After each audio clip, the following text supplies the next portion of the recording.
Okay, good afternoon and welcome everyone to the Westport Board of Health meeting on May 29th, 2025, which I am calling to order. Under Mass General Law, Chapter 30A, Section 20F, this meeting is being recorded. And please join me in the Pledge of Allegiance. I pledge allegiance to the flag of the United States of America and to the republic for which it stands, one nation, under God, indivisible, with liberty and justice for all.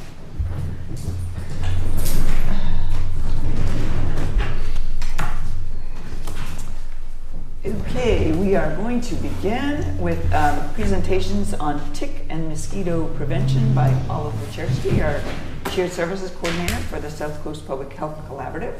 And then that'll be followed by Linda Pierce, our public health nurse, to talk about common tick and mosquito diseases. Literally the very first thing on the agenda. Hi, everyone. I'm here to just talk briefly about how to protect yourself, your yard, and your pets from ticks and mosquitoes this season.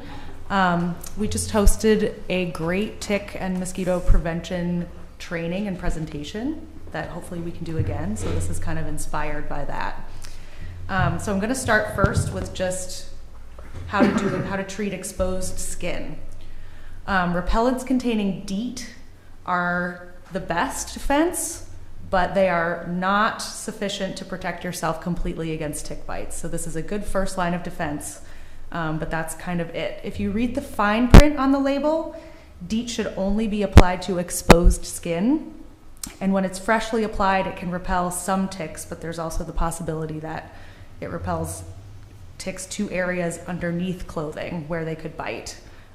DEET's protection is also fairly short-lived against ticks.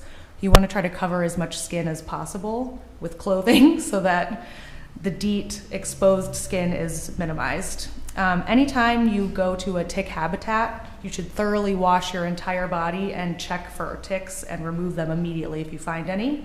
They do not wash off easily in the shower, so you will have to pull them out. Secondly, we're going to move on to tick repellent clothing. You want to treat your clothing with permethrin. If you treat it yourself at home, it will be active through 6 washings or 45 days, and you want to treat your footwear every 4 weeks. There is pre-treated tick repellent clothing available. There's a brand called Insect Shield that sells clothing that's pre-treated with permethrin, and that can last through 70 washes, which is basically the lifetime of the garment. You can also get pre-treated tick repellent clothing through Orvis, LL Bean, REI, or you can send your clothing to Insect Shield and they will treat it for you, even if you didn't purchase it from them in the first place. The protection is odorless, invisible, and when it's done commercially, it can last a lot longer, like I said, than if you were to do it yourself. Here are some just quick facts about permethrin because some people get worried about having like a chemical on your clothing. It's 2,250 times more toxic to ticks than to humans, and it doesn't get absorbed into the skin very easily, and it gets metabolized quickly. People also use it for scabies and head lice, so it's used for a variety of different critters, I'll say. Next, we're going to talk about how to protect your yard. A perimeter yard spray, so just spraying around the sides, is definitely helpful. It's not a foolproof solution. Again, the tick repellent clothing is probably the most important aspect of this. In most situations, treatment is not needed for open, sunny lawns. The heat is enough and the sun is enough to protect that against ticks. You want to use permethrin or bifenthrin for your perimeter spray. Those are the 2 best active ingredients. Spray treatments should be applied using high pressure sprayers, and 2 applications usually work best, which is sometime in mid-May and then again in mid-June. You want to focus on, again, like I said, the perimeter that might get more shade and areas that have overgrown shrubs, leaf piles, wood piles, stone walls, and any kind of woodsy areas. Similarly, for mosquitoes, you want to remove any standing water on your property. They can lay eggs in water that is standing still for more than 4 days. Lastly, I'm going to talk about pets. So obviously you want to check them for ticks every time you go out into tick habitat. You can use topical products like Frontline or a Seresto collar to help repel ticks. Insect Shield, that company that I was talking about earlier, also sells a permethrin treated dog vest, and it's cute looking, which is a bonus. I love when dogs wear clothes. So there are also EPA registered products that are available through your vet that contain permethrin. They have collars and a few other products that are safe and effective, so you can talk to your veterinarian about what would work best for you. And as far as mosquitoes go, make sure you clean animal bowls, buckets, and troughs at least twice weekly, because that will help reduce the breeding habitats, because like I said, they can lay eggs in water that's standing for more than 4 days. So that's my brief presentation, but in addition, there are tick informational materials upstairs on the info tables if you would like to grab some things to take home. Thank you. Any questions? Yes, one thing we run into is from Larry about if ticks get on your clothing, people tend to throw them in the wash. Oh yes, don't put them, well you can put them in the wash, but that's not going to kill them.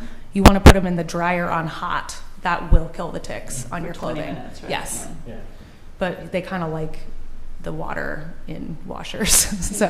They thrive, what I learned was 82% humidity Yes. keeps them alive, and anything less than that kills them. Yep. Very specific, 82% or higher. So does the permethrin, is it a repellent or is it an insecticide? Does it work by killing the tick? Or Yes, it works by killing the tick. Okay. There are videos that you can find online where it's like a pair of treated pants and the tick is climbing up and then you can see it just like die Right, and fall okay, off. yeah, okay. But people Right. get nervous about, the insecticide Right, thing, but it's really not dangerous for people. right. I would just like to underline that. I asked because one of the factoids that I thought, if I got it right, was interesting about it was that ticks really attach themselves to you not because they are necessarily aware of your scent or heat or anything. It's just purely, a convergence of your body being close to where the ticks are hanging out. Yeah, and they are attracted to carbon dioxide Yeah. at some degree, but Yeah, they can't see, yeah, so. right. And they don't like jump out of trees and stuff like Yeah. people have said. They Yeah. literally just like stay where they are until someone is lucky enough to pass them by and pick them up. They also respond to your sweat. Yeah. It's the humidity piece again. Okay, yeah. I see. Okay. Yeah. Thank Any you. other questions? All right. I'm just going to relay a Oh. quick story because I was surprised. I went swimming on Sunday for an hour in the pool, and I took a shower, and I found, not embedded, but a nymph tick on my finger. So even being in the water for an hour, they don't drown. Nope. They don't, so you really need to be conscientious. That's actually To really hold their important to breath hear, for a yeah. while. That's good. And the nymphs are tiny, so good Yeah. job looking out. Yeah, and one of the things that is upstairs is our little tick ID cards, so you can tell the difference because different kinds of ticks spread different kinds of disease, right? Yep. And that's what Linda's going to be. That's a great segue for what Linda's going to be talking about next. Okay, great. Thank you, Olive. Appreciate that. Yeah.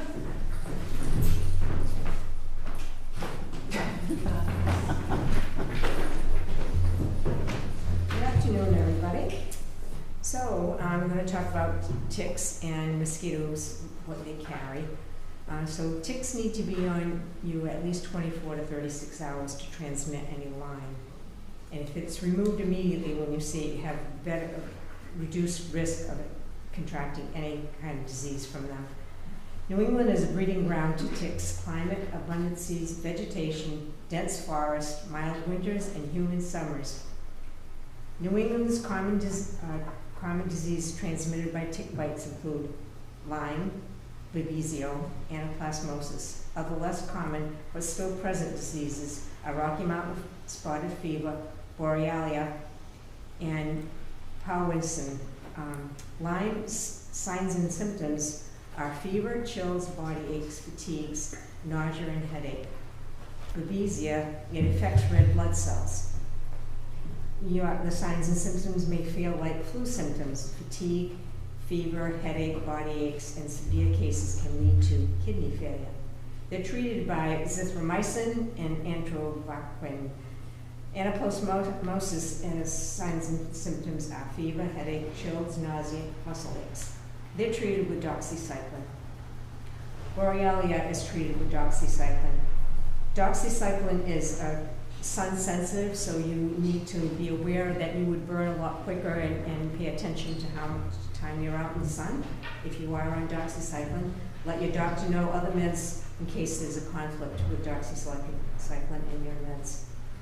Untreated Lyme progression is serious, even fatal, can cause arthritis and nerve pain, cardiac arrhythmias, inflammation of the brain and the spine.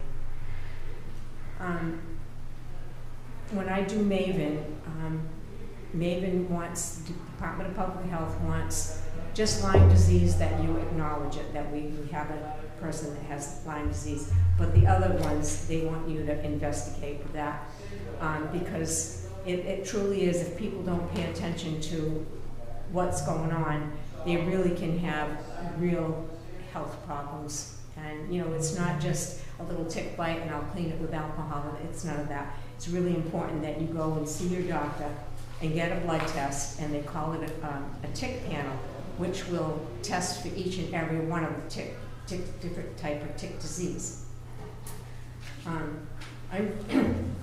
So mosquito disease is a West Nile disease, and the virus is a leading cause of mosquito-transmitted disease in the United States. 80% do not experience any symptoms. 20% experience fever, headache, body aches, vomiting, diarrhea, and rash. It can lead to potentially fatal neurological disease like encephalitis or meningitis. The elderly and the immunocompromised people are the most at risk for severe disease. Some people have factors that can increase the risk, like being over 60, organ transplants, cancer, high blood pressure, and kidney disease. It can last from weeks to months for recovery. Those who develop neurological inflammation surrounding the brain and the spinal cord. West Nile is from mosquitoes biting an infected bird and then are infected themselves, and so when they bite a human, that's when they get infected. There are no vaccines for West Nile or medicines or other treatments for West Nile. In general, it's mild fever, illness, rest, fluids, and over-the-counter meds that can just treat the symptoms. It will not heal anything, but it can treat the symptoms, to relieve symptoms until the infection runs its course. Eastern equine encephalitis, most people do not develop symptoms. Incubation period is 4 to 10 days. Fever, chills, body aches, and joint pain. The illness can last 1 to 2 weeks, and most people recover completely when there is no central nervous system involvement. Neurological disease can include meningitis, inflammation of the membrane surrounding the brain and the spinal cord. Signs and symptoms of fever, headache, vomiting, diarrhea, seizures, behavioral changes, drowsiness, and sometimes coma. 1/3 of people who develop severe Eastern equine encephalitis die. Death usually occurs 2 to 10 days after the onset of symptoms. Many people who recover are left with long-term physical or mental problems. These can range from mild to severe intellectual disability, personality disorders, seizures, paralysis, cranial nerve dysfunction. People with severe disease and ongoing disabilities often require long-term care and die within a few years. There's no specific medication to treat Eastern equine encephalitis. Antibiotics are not effective. So the whole moral to this whole story is, when you are outdoors, protect yourself. That is the best prevention you can do. We have all these different sprays. We have all these different things that mosquitoes don't come out unless it's 55 degrees or warmer. So if it's dusk and it's warm, either spray yourself or keep yourself in the house, because we don't know who's carrying what, and it really is up to you for prevention, and that you really can only do that with paying attention to all the information that is given. This is not a joke. People can die or get such disabilities with all this. If they pay attention, then maybe they can just escape all this. Does anybody have any questions? I have a couple of comments. One is I have a neighbor who's an infectious disease specialist, actually Lyme specialist, and we ran into him the other night, and he said that the Powassan virus is on the uptick. Yeah, okay. And so that's something to be aware of. Mm-hmm. And that's one of the ones that is has a 10% fatality rate. So to be aware of that. And just a personal anecdote is my husband has Lyme arthritis, and he probably got a tick bite. His PCP said 6 months ago, and we just never had symptoms, and we weren't as religious in the wintertime about doing tick checks, but we're going to be now. But we've had warm winters, and so you got to be aware of that. We've been lucky that we have warm winters, so we don't have to spend too much oil or gas to heat our houses, but they're around. And we tend to be outdoors cleaning leaves and bringing them into the woods and such, and and it's not, it's cold now, it's October, it's the end of November. No, pay attention and bring your socks up over your pant legs and your long sleeves and everything else, and all the other sprays that they have. All that's great, but pay attention, and hopefully you're not alone. But if you have a full-length mirror, and after you get out of that shower, you better be able to look and see if there's anything that you're missing, and maybe it's not a freckle, it might be a tick. So very important. Okay.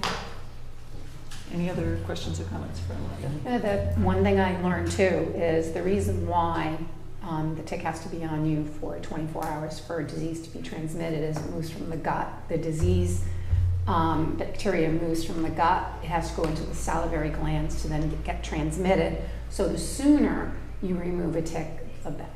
Yeah, and the exception to that is Powassan, which only requires 15 minutes. Yeah. So just things to be conscientious about. Another thing to worry about, but if you're doing what you're supposed to be doing, you should be okay. Yeah, and it's important to recognize that maybe only 25% of ticks carry the disease. It's not everyone, so don't panic. Oh yeah, and the other thing about ticks that I thought was interesting was we're so concerned about deer, but it's not the deer, it's the small animals like the white-footed mouse, mice, yes, and the chipmunks that are carriers as opposed to the deer. Mm-hmm. Yeah. And one thing, going to White's a couple of weeks ago, one thing I did learn now, so I'm always weeding my little flower beds, but I have big trees and it's all shaded. So you just think that they're all over the yard, and that's not true. But still, don't take that it's okay to be in the sun, just because sun may have moved and they were there, and just pay attention to what you're doing, and that's the most important thing, because we can really get really sick or maybe have disabilities after all of this. Great. Thank you very much, Linda. Appreciate all that information. And as we said, there's information and ID cards upstairs. Thank you. Okay, we'll move on to the director's written report. Linda, can you hang on 1 second? Any questions on that? If not, we'll turn to the verbal report. Okay, so regards to the blood drives. So the blood drives are, we go over this every week because we want to keep reiterating the schedule, but the following schedules have been coordinated by our public health nurse, Linda Pierce, and the American Red Cross. So the next blood drive is coming up on June 12th at White's of Westport, 9 a.m. to 3:30 p.m. And then July 17th, White's of Westport, 9 a.m. to 3:30 p.m. My question, Linda, is August to December, is there any schedule available for that On the yet? schedule to make sure, don't forget about my syringes. Yes. I'll do like that. So as you know, we have the shops drop-off program here for our kiosk, and we have a big thing on our webpage that says, shops can't be left unattended in the hallway, but yet, just about every day, we get people leaving shops in containers that aren't suitable for shops to make it even worse in the hallway. So, I don't know how many times, I can reiterate, and we can reiterate the fact that can't leave shops unattended. Call the public health nurse to set up a time to drop them off, or when the schedule is posted when she's here or not here. Otherwise, if it continues to happen, we're going to discontinue the shops program. Period. It's a safety thing, because people leave things at my door. It's a safety thing. We don't know who's coming through the door behind them. So I'm very adamant about that. And they're not scheduled yet, the blood drives. Okay, thank you. Thank you. So anyways, that's in regards to shops. We get the message out, we have it posted, was talking about it now for whoever may be watching this or watching it later. But yeah, it's a definite safety issue. Okay. Maybe we need to put a sign up that says, the shops program will be discontinued if we continue to receive, see shops left unattended. So please do not do that. Just something to make it a little bit more in your face that you're risking the entire program. Okay. Okay. So as Olive mentioned, we had the tick training for the collaborative on May 21st. The training was very informative and well received by all who attended. I think this is something we're going to do every year around the same time for the collaborative and bring people in from other groups because there'll be new people and there might be new things that need to be addressed. So. Matt, can I make a suggestion? Sure. That we tape it. Yeah, we last minute we tried to arrange a hybrid type with a taping, but it wasn't possible to do this time. But next time around we will. It was. We talked about it. One of the best presentations with the speakers that we had.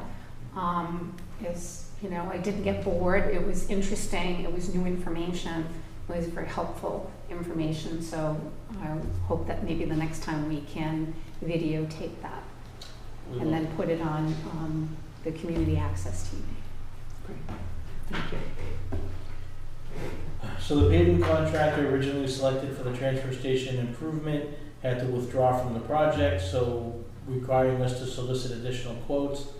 A new contractor was selected, and hopefully we'll be starting next week or the week after to get the paving work done before the end of the fiscal year.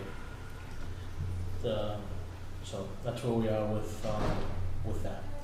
Matt, question about your, up at the top when we're reporting on Joe, John, and Nick. Yeah. Are we also in Nick, is that including, I can't remember our new person's name. Gina. Does that include her information? Not in this report, but she has been called out a few times now after this report was done. So for the next meeting, you'll start seeing a report during her. Okay, and we don't include Gabby's stuff in this? We do not include her or Shaman in this. Okay. We can, but we'll be reporting on it. Most of the time they're in other communities working. Right. I just, that the collaborative, the work the collaborative does, you are directing the collaborative. Mm-hmm. I don't know if it would be helpful for the rest of the board to know what's happening with specific members of the collaborative and what they're providing for us in Westport. It's going to be completely on Olive to make those reports and put it together in a way that to show where everybody is and when and what they're doing and where.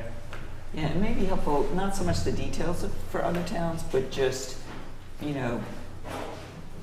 Gabby was in Westport 20% of the time, and these are the things she did. The rest of the time, she was in these other communities. Yeah, I mean, I just think that people in the community need to know that being part of this collaborative is a benefit to us and how it's a benefit to us. In what ways do the people who are working in the collaborative helping Westport or helping Westport. I would like to see that. We need to toot our own horn better. Okay. Great. Anything else, Matt? Okay. Then we will move on to minutes. And we have a, let's see, There's two separate minutes. yep. The May 6th, which was the special meeting right before the town meeting. Yes. And thank you for taking the notes, Donna. It's my job, that's why they pay me the big bucks. Yeah. Can you spell my name right the next time? Huh? Can you spell my name right the next time? I'm sorry, I thought I did. You did down below, just up top. Oh, okay. That was, the minutes were fine in my book. Mm-hmm. Okay, so I move that we approve the minutes for May 6, 2025. Second. All in favor? Aye. That's unanimous, thank you. And May 12th? Any Didn't see questions? any issues with May 12th either. Bill, you all set? Yeah. Wait a minute, there's a hesitancy in that, yes. He's just catching up. No, Okay, I'm fine. so I move that we approve the minutes for May 12th, 2025. Second. All in favor? Aye. That's unanimous, thank you. Okay. Let's just do a couple of quick other business until our 4:30 appointment. We have 2:30. huh? 2:30. Oh, I'm sorry. I'm You're in the 4 o'clock moment. yeah, 4 o'clock or 2:30. Yep. So we have a memo from Nancy, the Greater Fall River Tobacco Coalition, part-time agent appointment. They have a new person, Mary Beth Diglio. So we need to appoint her. Is it Diglio or, I had two different spellings on her name. Biglio or Diglio? There's I a don't- Buglio, a Diglio.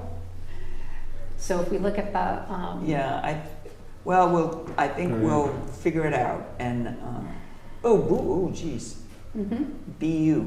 it's BU. Okay, so we'll use that name. That's probably Mary the right Beth one because that's her Buglio, email. Buglio would be the correct. Right. So I would request a motion to appoint Mary Beth Buglio as part-time agent for FY25, and then we'll So renew. moved. Second. All in favor? Aye. That's unanimous. Okay, and then we need to reappoint all of the folks for FY26. That includes Kristen Stinson for burial agent, special agent, Dr. Dennis Callan for medical advisor, Jonathan Potter is non-paid burial agent, special agent, Shane Erickson Potter is also non-paid burial agent, special agent, Jennifer Doe Texera, tobacco control, non-paid special agent, Mary Beth Buglio, tobacco control, special agent, and Gabrielle Almeida, South Coast Public Health Collaborative grant-funded full-time health specialist, and Shaylin Rodriguez, also South Coast Public Health Collaborative grant-funded part-time health specialist. So I move that we approve all appointments for fiscal year 2026 as written. Second. All in favor? Aye. That's unanimous, thank you. That's Buglio.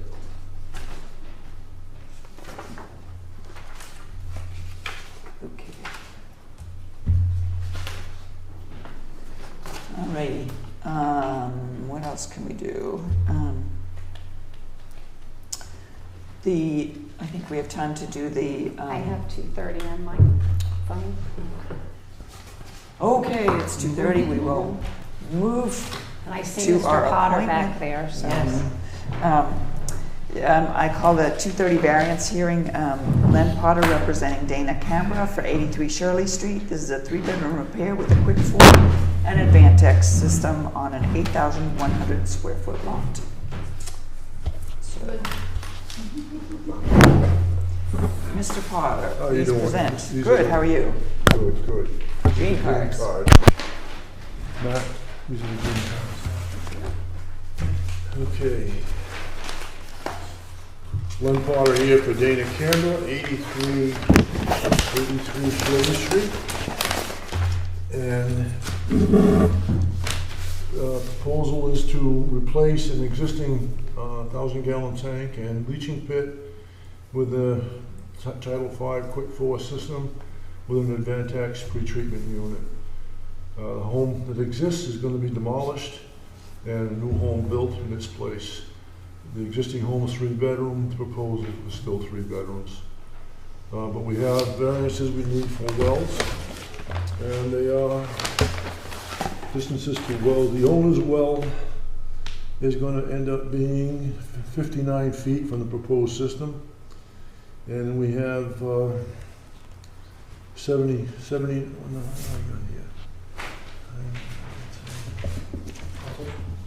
oh no, I got it, 81 Shirley Street. This is less than 100 feet. Proposed separation is 7 to 9. Separation between soil absorption system and the well at 82 Shirley Street is less than 100 feet. Proposed is 66. The separation between soil absorption system and the well at 7 Water Street is going to be 87 feet. The water samples have been taken except for 82 Shirley Street, which is on the opposite side of Shirley to the south. The people do not live there in the winter. Attempted to do a water test, but the house is closed. So the owner's contacted someone that knew her, and she didn't respond. She called me, and she's back in town as of this morning, and they're going to make arrangements to do the water test. But the system is a D-night system anyway, so no matter what the results are, it wouldn't make a big difference. 7 Water Street, I know has a high bacterial level. And high nitrates. What is it? 11 nitrate, so. Yeah, so, I know both. that. I know that. Right, so And we'll address that separately, but yeah. the owner's well was good, and the Ward well was good, which is 81 Shirley. So other than that, everything seems to be in order. Those are the only variances we need are well variances. Okay. I will turn to Matt for his report. Nothing to add on this one. Okay. Questions from the board, comments? No, it looks, I'm going to request a correction. What correction is that? The plan needs to be fixed because it references the existing well at 85 Shirley Street, which is non-existent. I think the intention, because this says 59 feet, so I'm assuming it's on the owner's property, the owner's well, so it should be 83 Shirley Street? 82 Shirley. 83. 83 is the owner. Right. If you look at the plan, I'm looking. you see where it says the existing well at 59 feet away from the system? Yes. It says existing well 85 Shirley Street. Do you see that? Look on the schematic side, I think it's over there. I see that. it's on the right, it's on the right side of the plan. Underneath remove and dispose tree. Underneath, what is it? The I see remove and it. dispose 85 tree. Shirley Street. I got it. I got Can we it. just fix that? I can fix that initially. No problem. That's all I need. Just want to be accurate. You got it. No problem. Easiest thing I've done all day. Does 7 Water Street, She's been made aware of the situation. yeah, And she knows. She's known for a while. The lab called right away and said to notify her that the bacteria was high, and they weren't worried about the nitrates for that reason, but she knows. I already talked to Matt about that, and we will send a letter because it's not potable. The water's not potable Yeah. at this time. And according to our septic system records, we don't have a folder on that property. The house was built in 1956, so we're betting there's probably a cesspool there. Most likely. And so that we'll need to follow up on that as well, because Yep. that is probably a source of contamination for that well. Okay, any other questions or concerns from the board? No? This will be an improvement to the situation. So I would be, I can give it a shot. okay, thank All you. right,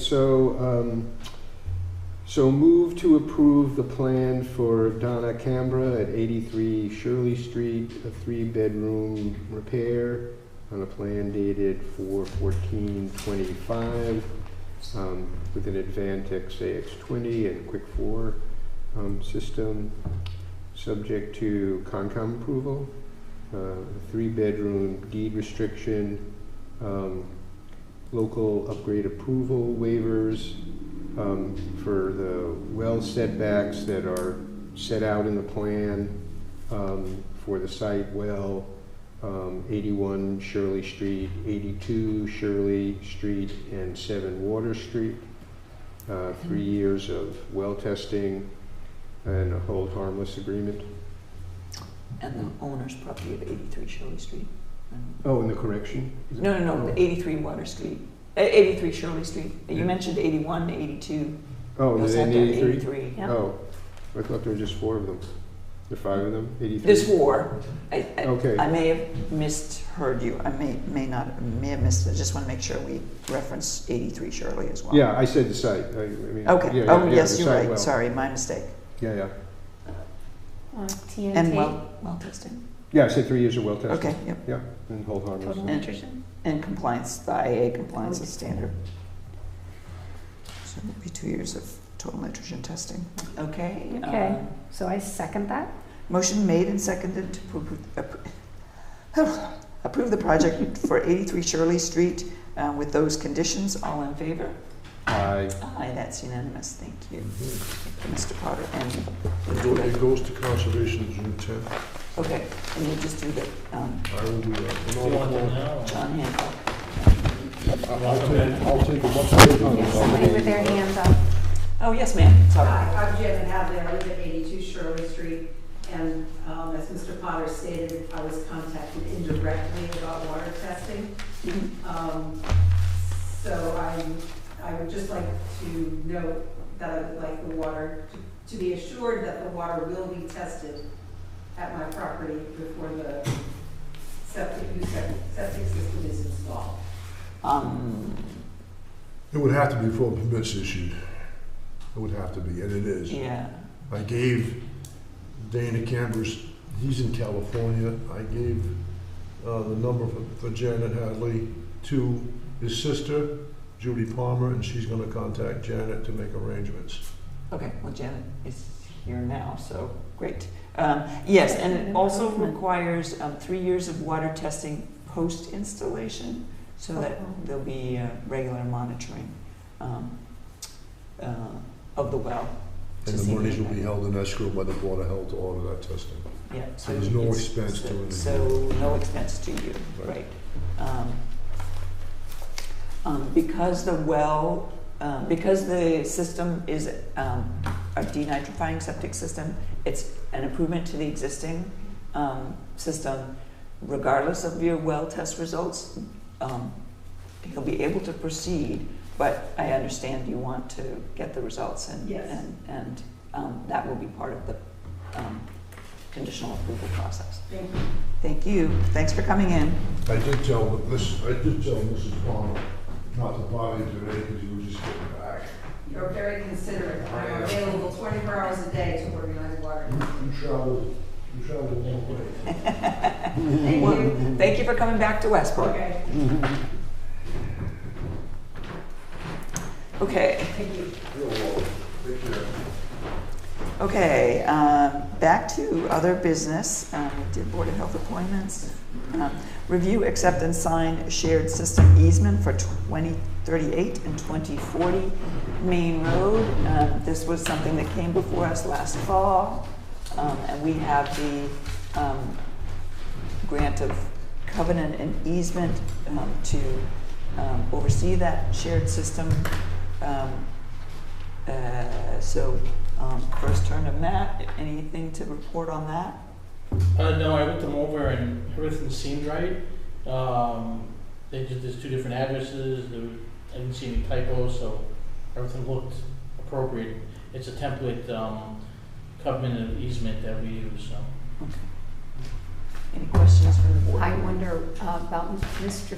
Phil, who has some legal experience, to say if there's anything about it. I think this is a document that is incorporated into the regs, right? Isn't it this, Yeah. this It's a standard, easement? yeah.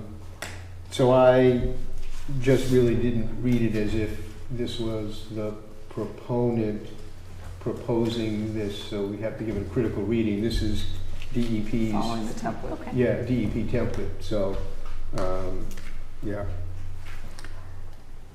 So I'm fine with it, because, Okay, I take a motion to authorize or approve the covenants for 2038 Main Road and 2040 Main Road for the shared system easements.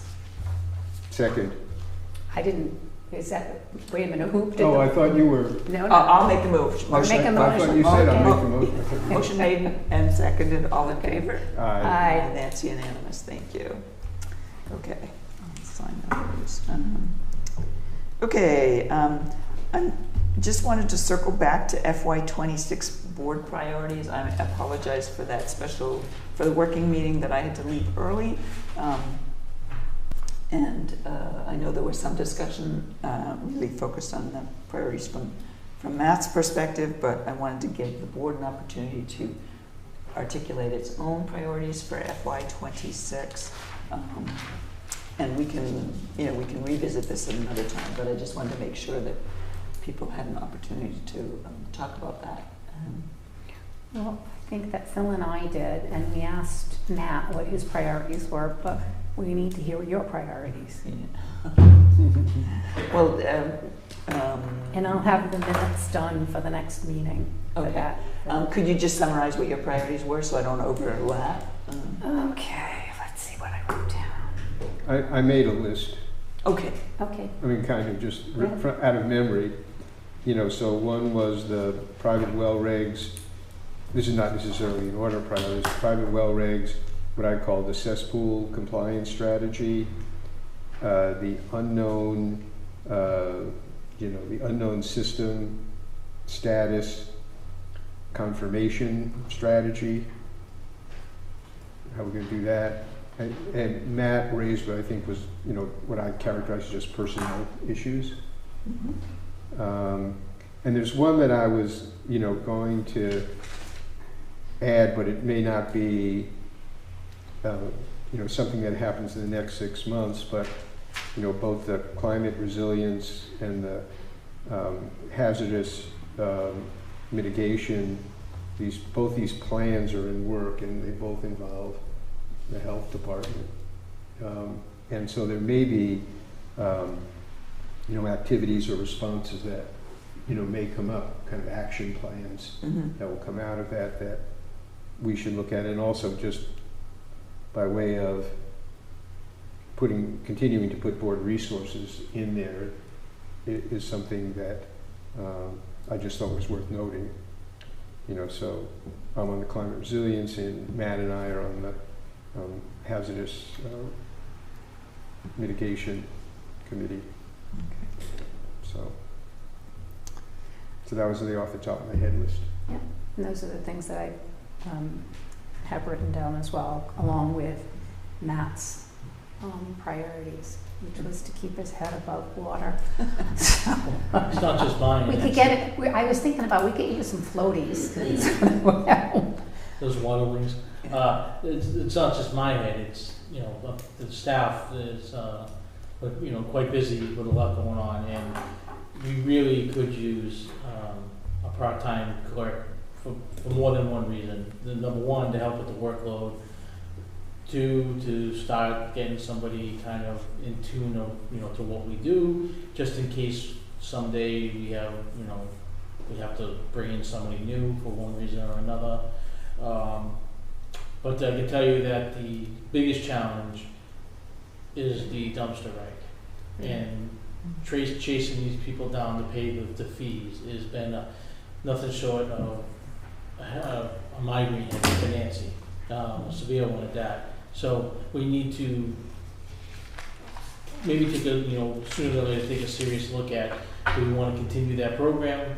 Yeah, or do we want to try to make a hard pitch to, Jim and the select board about bringing on a part-time clerk? Because, the downside to that is if we just abandon it, then the town's gonna lose out on $60,000+ a year in revenue from that program. And it's really not the best thing, I think, at this time. Yes, I think that's something that, next time we schedule a working meeting, we can start diving into these, and I appreciate that being on the agenda. And in relative to the part-time clerk, there's also the online permitting transition that will be happening that will also be an uphill climb for the board, just given the workload. We've had to postpone the online permitting because we have quite a bit of different applications and stuff that we have to get to the company to upload them, and then we can start working and transitioning to this online system. And so we're in year end, just, pretty much now. And by the time we get out of year end, it usually starts to settle down a little bit in August. So we scheduled something in the middle of August with the company doing the online permitting to try to, hopefully Nancy and I will have a chance to go through all the applications, get them up to speed. We want to make some changes, get them uploaded, and then we can start to make that transition to go online. Well, I think then that says before mid-August, definitely, we want to have a board discussion about all of the permits that we require, because we have a lot of permits. Most of them are statutorily required, but some, like the dumpster reg, is a local requirement that we have to look at balancing the workload and what we can continue to accomplish, because when the staff are overloaded, then things get overlooked, mistakes get made. We can't, we have to prioritize, basically, based on the resources that we have. So I think we should be thinking about scheduling something to have that discussion before you go into the online permitting sort of I have just a question. uptake process.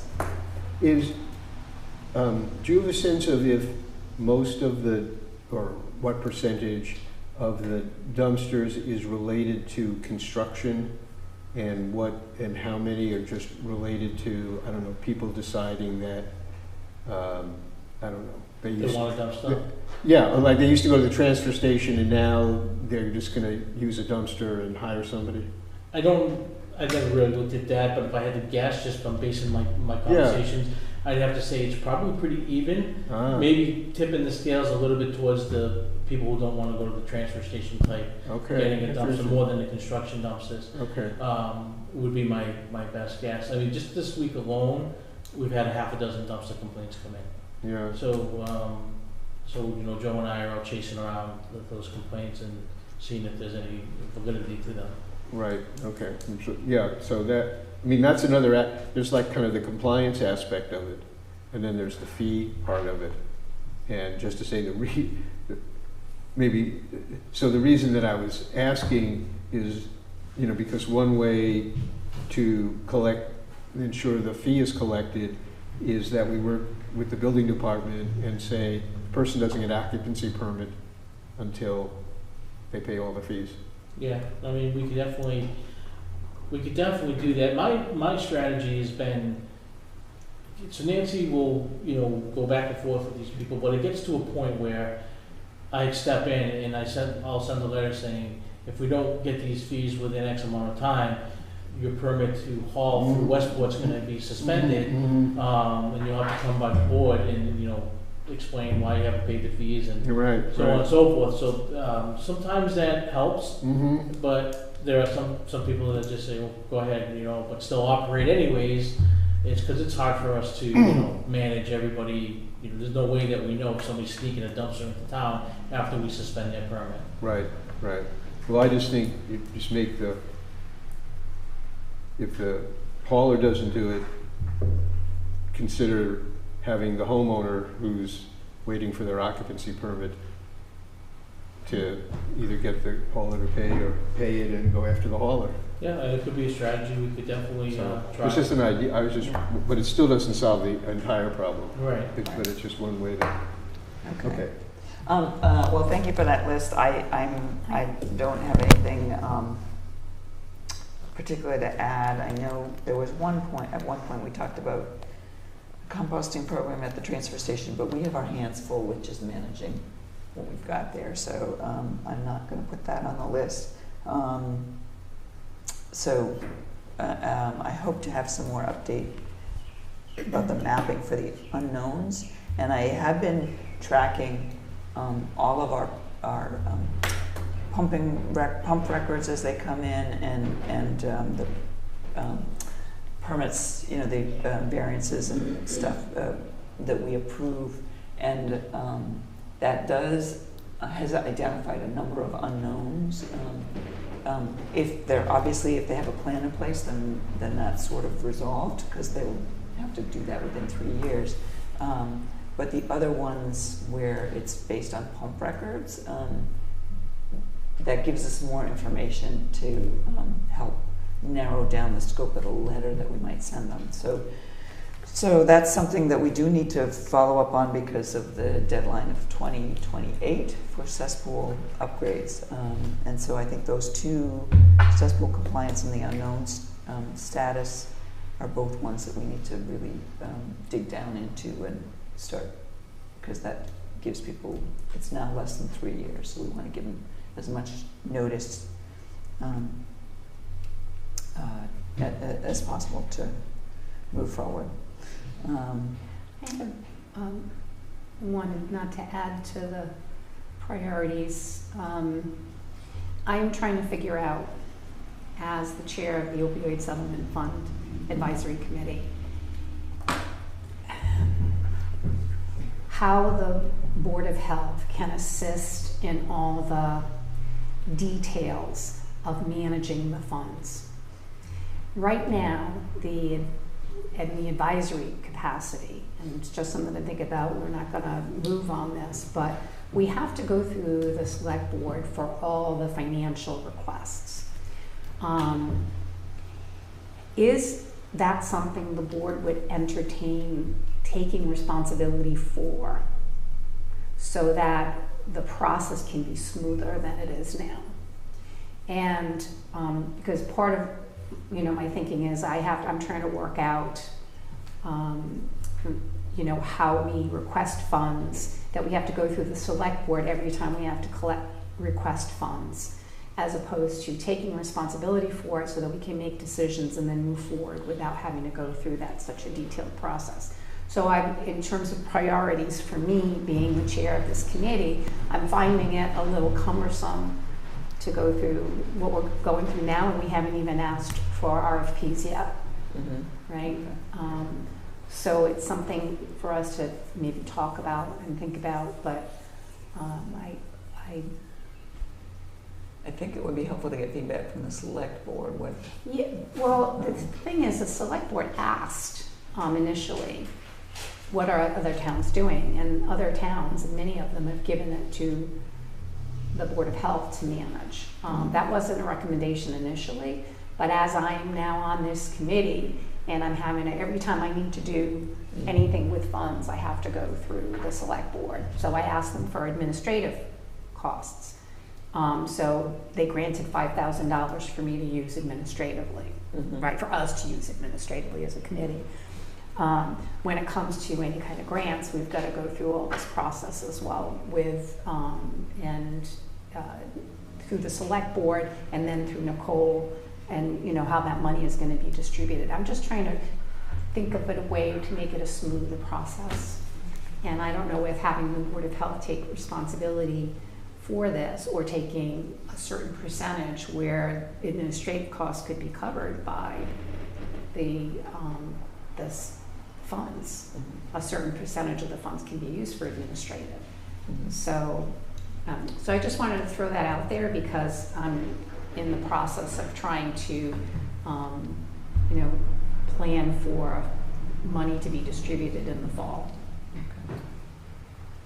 And I don't know that the select board would say no, but in the event that they said yes, what is What are we prepared to do or not do? Well, given the workload existing, it would need to, some of that administrative would need to involve hiring somebody to help or something, I would think. Well, I was thinking if a part-time person was going to be hired, maybe a percentage could be supported by the settlement fund if so many hours a week were put towards.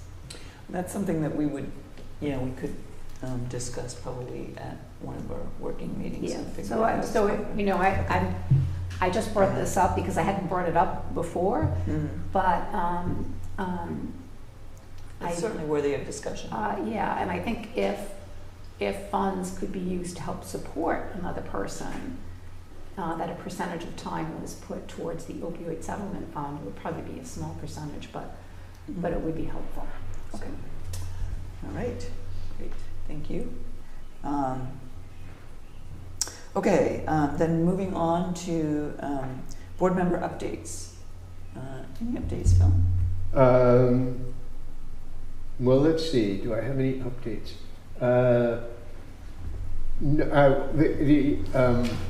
What's on the horizon, but I don't have a date for, and I might have mentioned this before, but what came out of the last ZBA hearing regarding the Pine Ridge Estates was that there was going to be a meeting that is going to be chaired by the chair of the ZBA, and there'll be representatives from the proponents, and then there'll be representatives from the the local boards on the outstanding issues. So, of which one of them is ours and has to do with the waiver of our local regulations regarding percolation rates.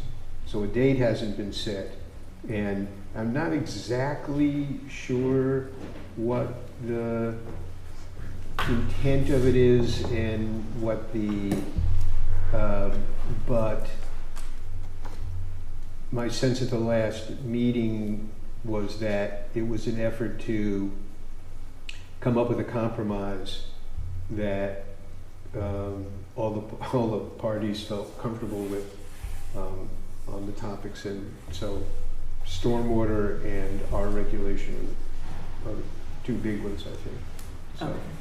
So our stake right now is just whether the ZBA will approve the perk rate regulation waiver or not. right, right, And so right. we've made that argument to them. Is there? Yeah. So did you get a sense that the argument was? Yeah, I think that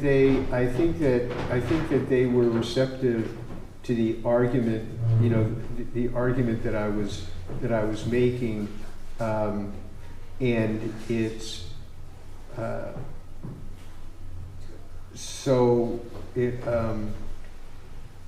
which I also, a little bit hard to explain, that I think they were sympathetic with the argument that I was making about why I think the waiver had to be, should remain, and it was primarily because that the proponent had not really made a case as to why they thought the waiver was somehow interfering with the project. And I don't know, I think maybe it just took them by surprise the way the analysis came out without going into the details, but I think you guys are kind of familiar with it, which is, the recent failed perk rate, it's just like they have no basis to make the claim, and I don't know what's going to come out of the meeting about it. I think we have a strong case, but it's also kind of wrapped up in this who has the burden of proof, and I think that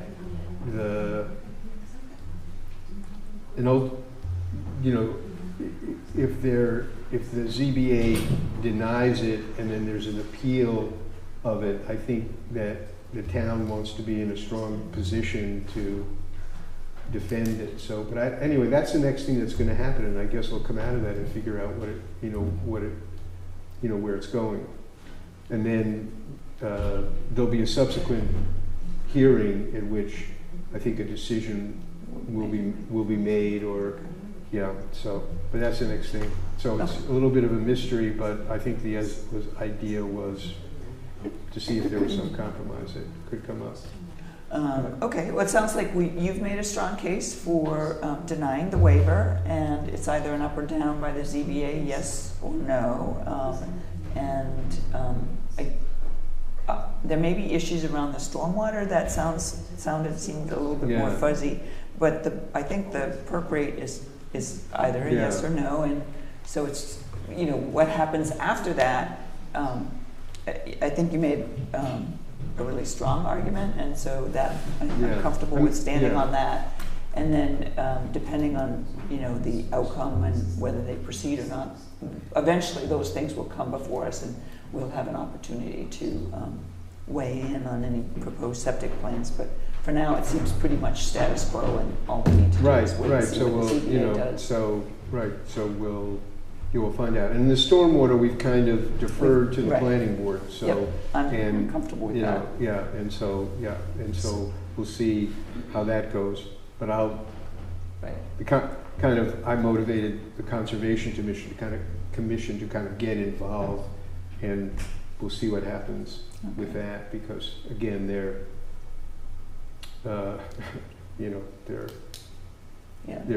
taking a position which I don't think is consistent with the wetland regulations, and so what do you do with that? We'll see. That's not our bailiwick right it isn't, here. It isn't. So again, Okay, but I think so. At this point, we're just waiting. We're kind of, there's nothing to do at the moment. It's in the court of the ZBA, and it sounds like if there's any burden right now, it's on the applicant to make a compelling case to overcome your argument. It doesn't sound like they've got one, so we'll just I don't think the Board of Health or the Conservation Commission has ever kind of come in as interveners the way that they have. Maybe the planning board has done stuff because so much of their rules under subdivisions, but I don't think the ZBA has heard from the Board of Health or the Conservation Commission prior cases. So we're making history. I don't know. We'll see what happens.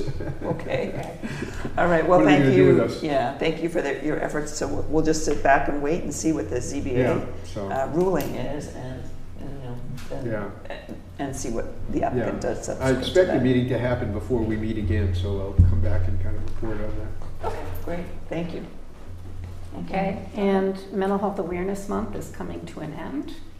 We've had 3 events, so I'm now moving forward to planning for River Day on June 21st. And pulling together information. We're going to do all the stuff we can on ticks and mosquitoes, and we might even have some giveaways. We'll see. So any other ideas you have, anybody has to focus on? You want to focus on the ADUs? ADUs, I think, ADU stuff. What are our other priorities to have at our table? And I will need the tent for the... It's up there, ready to go. Okay, and so, because it rains like it did the other time, and I'm sharing the tent with somebody.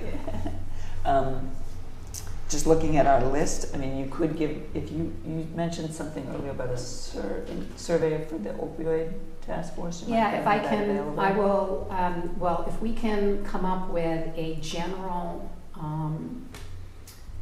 survey, then I will post the QR code for that at the event and talk a little bit about that. Yeah, okay, so that's... But the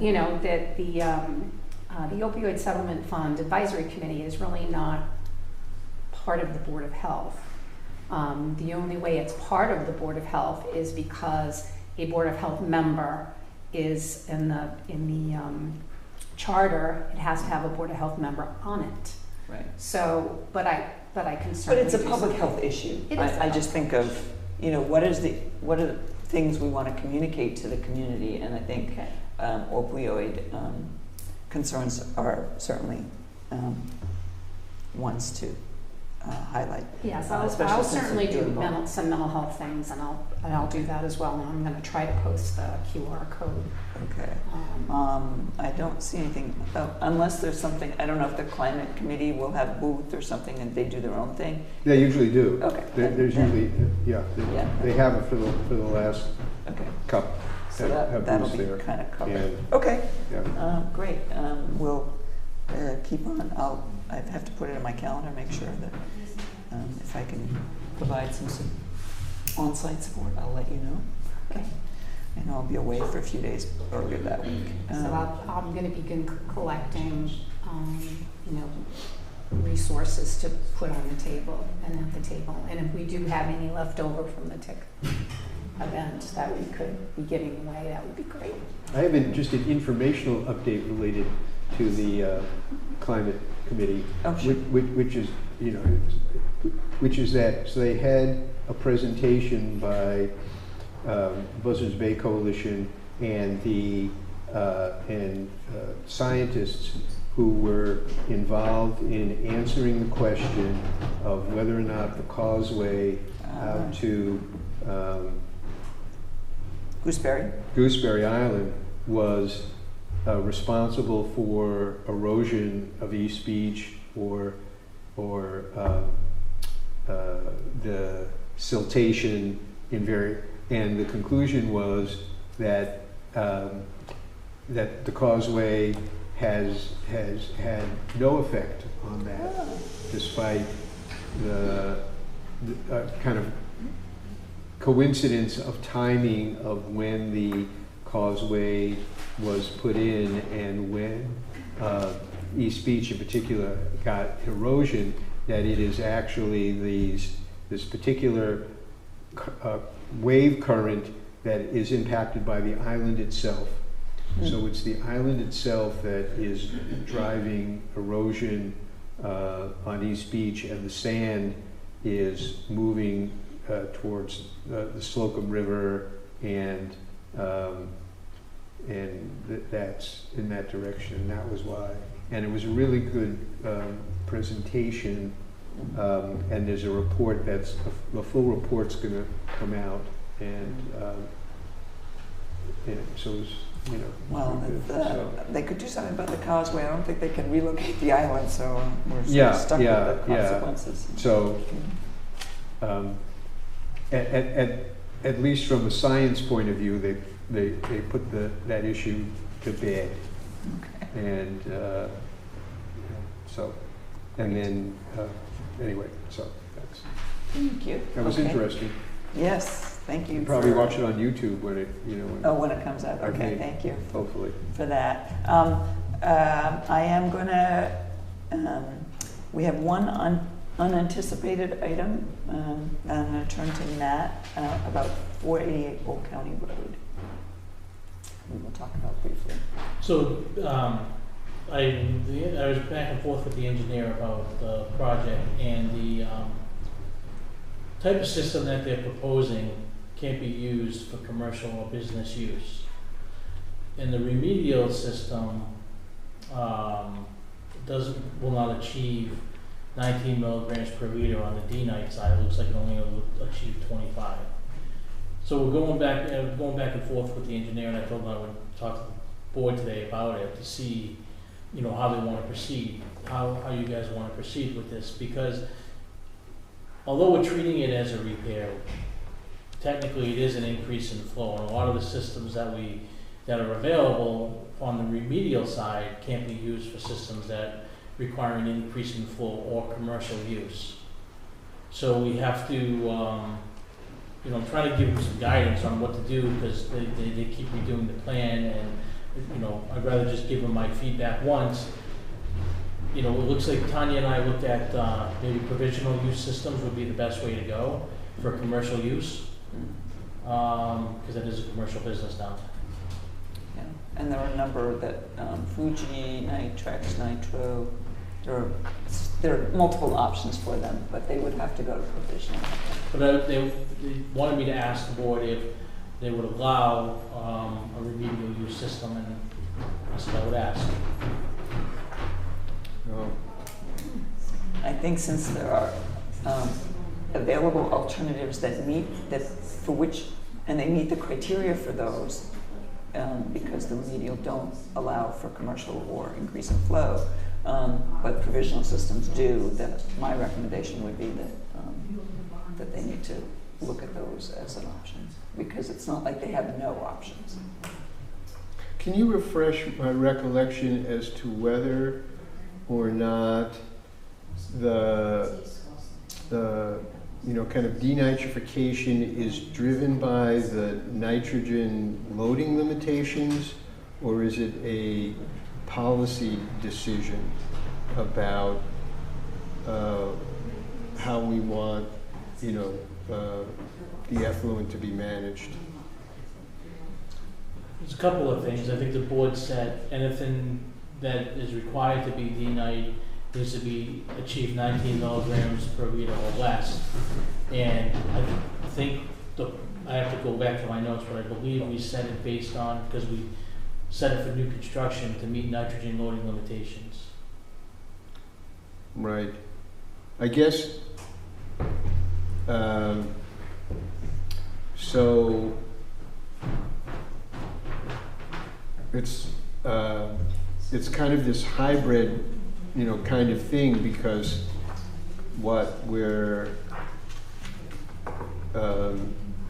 so we're treating it as a repair because looking at the overall history of the site, if we treat it as new, right, it would trigger a requirement for a whole lot of variances because it couldn't meet a whole lot of setbacks. Correct. And, and obviously we don't, but everyone agreed that I think it made sense if they maintained the status quo. So I'm not sure what the increase in flow part of it is, because I thought I think it was an increase in flow because, like, during the summer months, it wasn't going to meet the supermarket flow limitation. Yeah. Like, why is it an increase if they're going to be if their flow is going to be consistent with what the flow had historically been? Like, a certain amount during the off season and, and then an additional amount during the summer season. We set a limit at the last meeting of 284 gallons per day. Because that's what Title V has as the, right, as the... No, 284 gallons per day was set because that's the maximum load that lot can take. Right. If you were doing new construction, right, then nitrogen loading would be met at 284 gallons per day. So that's how we came up with right. that Well, that's number. so right.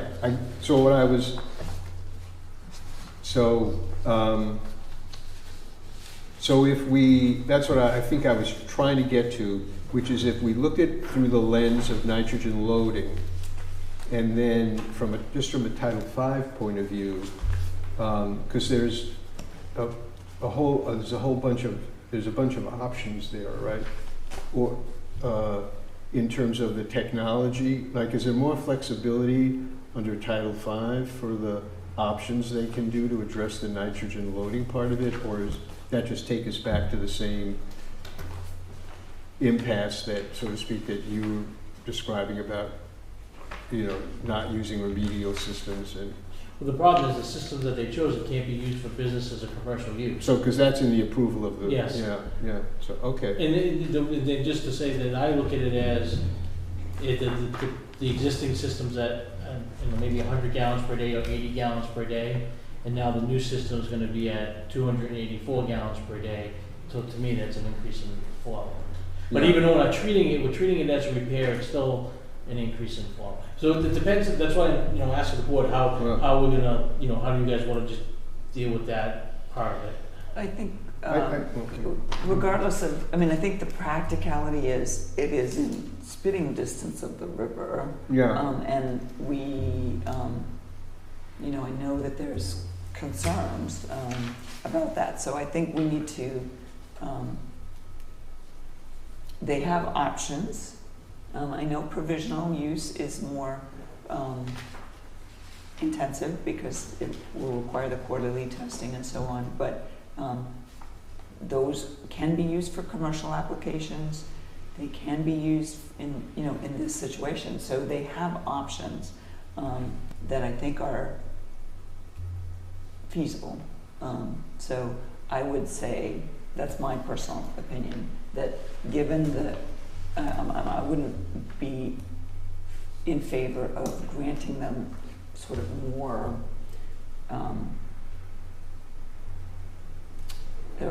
less stringent requirements than can be achieved with the technologies that are available that they qualify for. yeah,